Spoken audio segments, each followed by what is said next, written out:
안녕하세요. 아욱인의 사랑방의 박성희입니다. 여러분은 사진 찍을 때 뭐라고 하시나요? 치즈, 김치.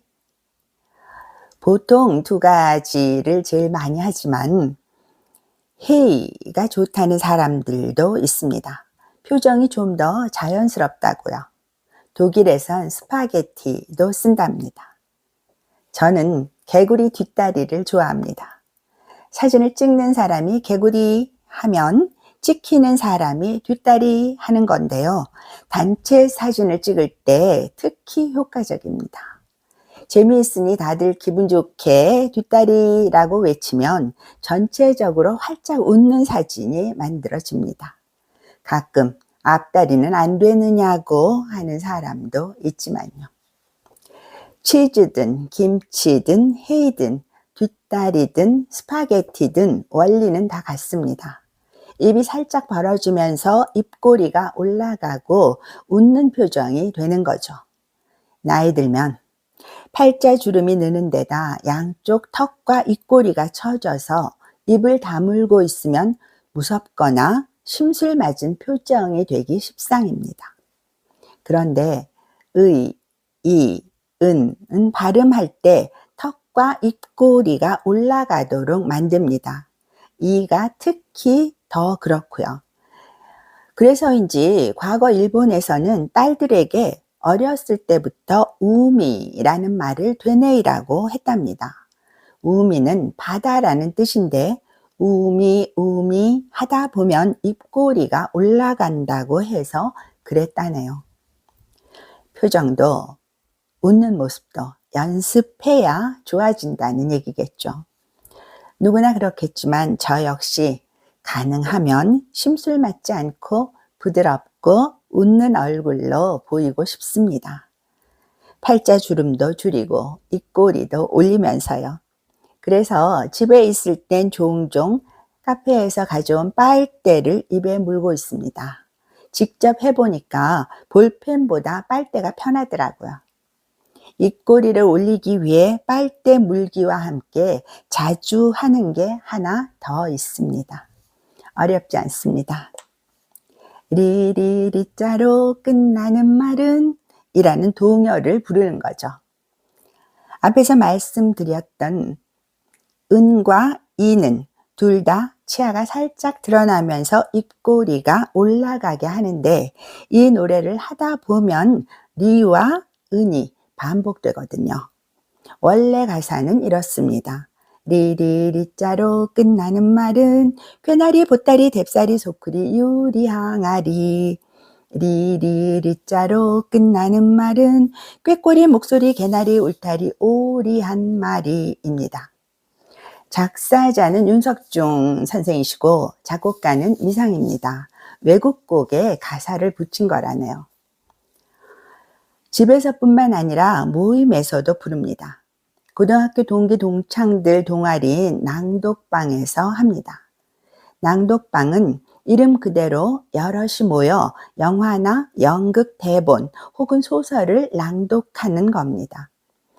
2년 전쯤 시작해 그동안 철목년이라는 미국 영화 대본과 우리 영화 헤어질 결심, 드라마 Dear My Friends 대본, 박완서 선생의 장편 소설 아주 오래된 농담과 최문희 선생의 장편 정약용의 여인들 등을 돌아가며 읽었습니다. 이 낭독방에서 텍스트 낭독 전에 하는 발성 연습의 하나로 리자로 끝나는 말을 합창하는 거죠. 원래 가사에 있는 괴나리, 보따리, 뎁사리, 소쿠리는 사실 요즘 잘 쓰지 않죠. 그래서 친구들에게 원래 가사와 다른 리자로 끝나는 단어를 찾아오면 좋겠다고 했습니다. 결과는 다양했습니다. 중몰이, 휘몰이, 엄몰이, 단몰이, 느린 중몰이 같은 판소리 장단을 찾아온 친구도 있고 송사리, 개구리, 병아리, 독수리, 이리, 코끼리 같은 동물 이름을 붙인 사람도 있었고요. 그런데 한 친구가 깜빡 잊고 숙제를 못했다며 즉석에서 한 마리, 두 마리, 세 마리, 네 마리, 다섯 마리 하는 겁니다. 모두 배꼽을 잡았죠. 그런데 워낙 쉬워서인지 그 다음부터 한 마리 두 마리는 낭독방 로고송이 됐습니다. 저는 그래도 새로운 단어를 찾으려 애써 봅니다. 미나리, 개나리, 원추리, 고사리, 꽈리, 샐러리 같은 식물 이름도 불러보고 왕십리, 답십리, 미아리, 수유리, 구리, 양수리 같은 동네 이름도 붙여보고요. 책을 읽거나 단어를 찾는 등 지적 활동이 뇌를 활성화하고 치매를 예방하는 데 좋다고 하니까요. 시인 서정주 선생은 노년에 수시로 세계 각국의 산 이름을 외웠다고 하고 어르신들 운전면허 재발급장에선 과일 이름 30개를 외워보라고 한답니다. 평소에 리자로 끝나는 말을 찾아 하루 5분 정도씩만 꾸준히 노래하시면 잊었던 명사들도 생각나고 턱과 입꼬리도 올라가니 회춘법으로 그만이다 싶습니다. 나이 들면 말할 기회가 적어지고 그러다 보면 어휘가 자꾸 줄어 자주 쓰던 말조차 생각나지 않을 때가 많습니다. 얘기하다 뭐더라 이렇게 말이 막히면 민망합니다. 치매인가 싶어 당황스럽기도 하고요.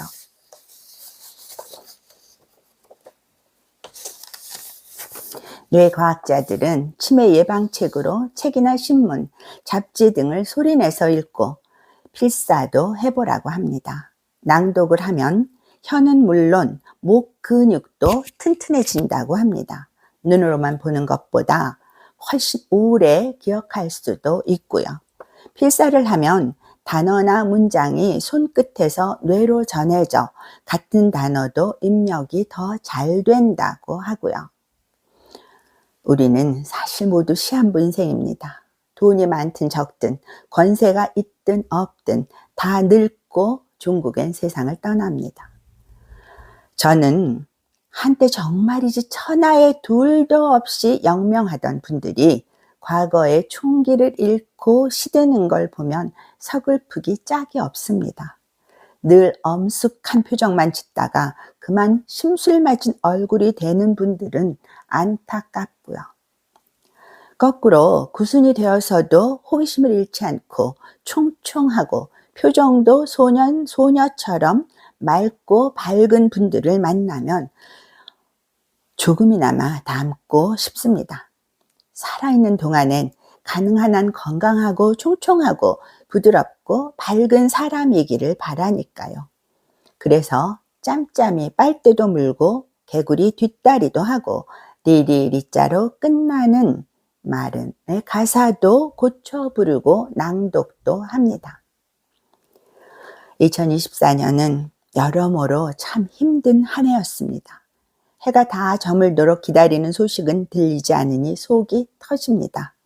그래도 내가 건강해야 가족이든 누구든 응원할 수 있다는 생각에 오늘도 혼자 리리리자로 끝나는 말은을 불러봅니다. 관상과학이라고 합니다. 오늘은 팔자주름 줄이고 입꼬리 올려 웃는 얼굴 만드는 법을 전해드렸습니다.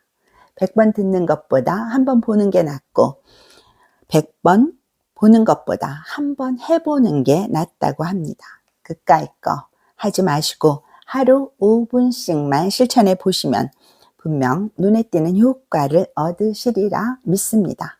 구독과 좋아요, 알림 설정으로 응원해 주시면 큰 힘을 얻겠습니다. 감사합니다.